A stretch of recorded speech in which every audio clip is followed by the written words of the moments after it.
Hello everyone, this is the Final Bosman, and on today's episode I finally get to talk about Zelda. Welcome to the show. I am Kyle Bosman, and I finally got to play through Hyrule Warriors. I did it. Funny thing about Hyrule Warriors, and this is not a spoiler, this is the game's premise. It's about a lonely witch who is omniscient, and she looks over all of time, and she sees Link, and she says, I want that. And so the entire game is about this evil witch who is trying to get the Triforce just so she can have Link. That is what Hyrule Warriors is about. And so at 4 a.m. when I finally finished that game, I appropriately realized that probably the most prevalent theme in the Zelda franchise is that you have to accept that you can't be with that one person you love so much.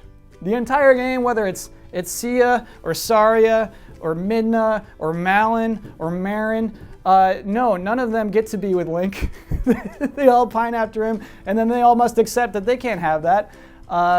Link and Zelda, that beautiful blonde couple, they're just perfect for each other, and you should move on. So today's episode, my top 5 Oh, we haven't had this in a while.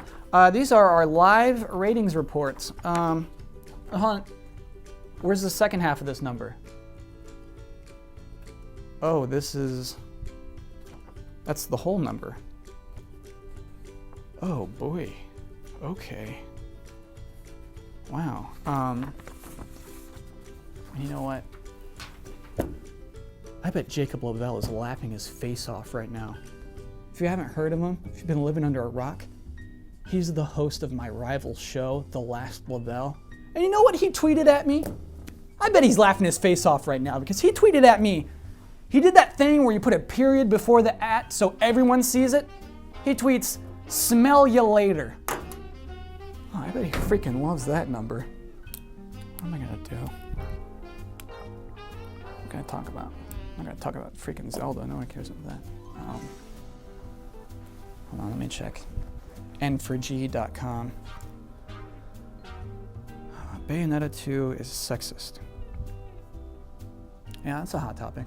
That is a hot topic. Today's episode, my top 2 reasons why Bayonetta 2 is unacceptably sexist. Reason number 1 why Bayonetta 2 is unacceptably sexist, her sexy poses. Oh boy. So, a funny thing about Bayonetta 2, most normal reviews, they don't talk about their character the whole time. With Bayonetta 2 reviews, a lot of reviews spend a lot of time talking about this character, Bayonetta. You know what she does? At the end of every combo, she gets half naked. And it's the better the player is at the game, the more naked she gets. Her nudity is used as reward. If you do a good combo, you get some T&A, baby. Unacceptable. However, a rational person might say, oh, you know what? I think those moments at the end of combos aren't actually meant to make you pop a boner. That is probably not the intent. I think that is Bayonetta showing off. I do agree it is sexual. However, it is also silly and goofy. She's essentially teabagging. Bayonetta is teabagging those enemies she just owned. And then to that person I would say, you don't think I realize that? Well, let me crack your mind open, buddy. Teabagging is also sexist. Here, we see a grown man using his genitalia to show his dominance over an enemy he just defeated. We need to do something about these poor teabaggers, because we are leering at them. We are looking at these teabaggers, and we are thinking sexual thoughts. And that is unacceptable. Number 2 reason why Bayonetta 2 is unacceptably sexist? Her big, huge body. So the first thing you think when looking at this character is, my gosh, her head is the size of a coconut. Makes me think of a story. As a child, I got a lot of Barnes & Noble gift cards. That's frequently happened. Here's the thing about that. That's a good gift. Barnes & Noble gift card, that's a good thing to buy for a child. You are investing in that child's education. The problem is, I never in my life spent a Barnes & Noble gift card on literature. How could I? In a store full of books about what the insides of a Star Wars ship look like, and how to build a perfect paper airplane, and Final Fantasy art books. Sorry, Catcher in the Rye, you can't compete.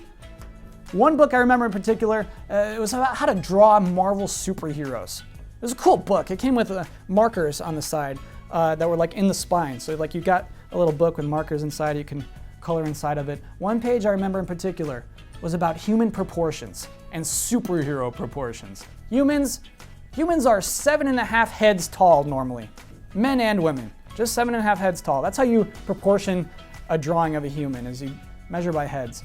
However, if you're drawing a superhero, in this case it was Cyclops, he's I think 8.5 or 9 heads tall. He's a lot of heads tall because he's a hero. He is larger than life. And I guess we've been doing that since I guess like ancient Greece. We love heroes with small heads. For some reason, that's heroic. But this book made it clear, you don't do that with the ladies, all right? You don't make Rogue 8.5 heads tall, otherwise you don't want to marry her. You know, you gotta make her marryable. Keep her heads little shorter. Bayonetta does not care about that rule. She is 12 heads tall. That makes her a superhero. And you might think, that's really good. It's really good that they're allowing a woman to be this larger than life thing that you don't want to marry necessarily. And to that I would say, you're a fool. You are not seeing through their plans like I am. The reason Bayonetta's body is so big is just to give more surface area for skin to expose. You perverts! You combo finishing perverts! I can't do that intense sarcasm for a whole episode. That's why it was 2 points. Basically, we're left with an issue of how do we determine whether something is sexist or not? Not possible. I have something that will solve that problem. I've created a sexism detection program in MS-DOS. And what this allows me to do is know for sure, unequivocally, if something is sexist or not. I enter in many factors, a name, and then everything about that character, and using numbers and figures, we can now pull this puzzle apart. Let's see what we have here. Bayonetta, cool. Okay, that's settled, now we know. The new Lara Croft, okay. Zero Suit Samus, cool in Smash Bros, not cool in Metroid Other M. Naked Ladies in God of War 2, not cool. Commander Shepard, cool. The weird tall Bandicoot women in Crash Bandicoot, not cool. Armika, cool. Cooking Mama, cool but watch it. Halo 4 Cortana, not very cool. Tharja, not cool. Wait, well, alright. Naui, awful. Quiet, you will be ashamed of your words and deeds. And finally, Miss Pac-Man. Oh, I didn't see this coming. Not cool. Wow, Miss Pac-Man's not cool. Well, now we know. And of course, obviously, we don't know. I guess the point I want to draw is that there is no way of telling what is sexist and what isn't. Everybody has a different perspective. Things change, people change. Jinx the Pokemon used to have big lips and deep black skin. Now it's purple skin. Is that an improvement? I don't know. But basically, I think Bayonetta is doing more good than harm. I think she's doing more to push femininity forward. I'm not gonna even redo that. Forward than anyone else in video games. If you feel differently, if you feel like she is sexist trash for perverts, I get you. I don't not understand that, but understand that I think we're both wrong. I think we're all wrong. Every human's wrong. Basically, there is sexism and racism and ageism in everything. That's present in every single thing, in every single person. What we have to do is just not be like, that's sexist, it's bad. Boom, end of conversation.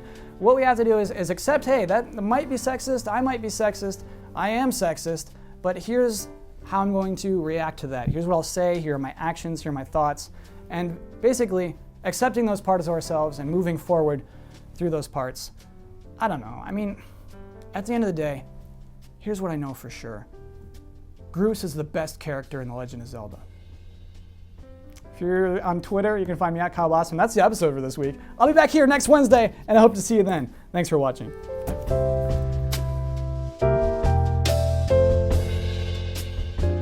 Hey everybody, I'm very excited right now to let you in on a little bit of the design process behind a video game I've been working on. It's titled Philip Dollarfield is even sexier than the princess.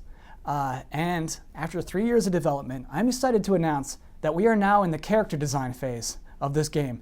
And an exciting thing about character design is that there becomes a moment where you must actively decide how large your character's junk should be.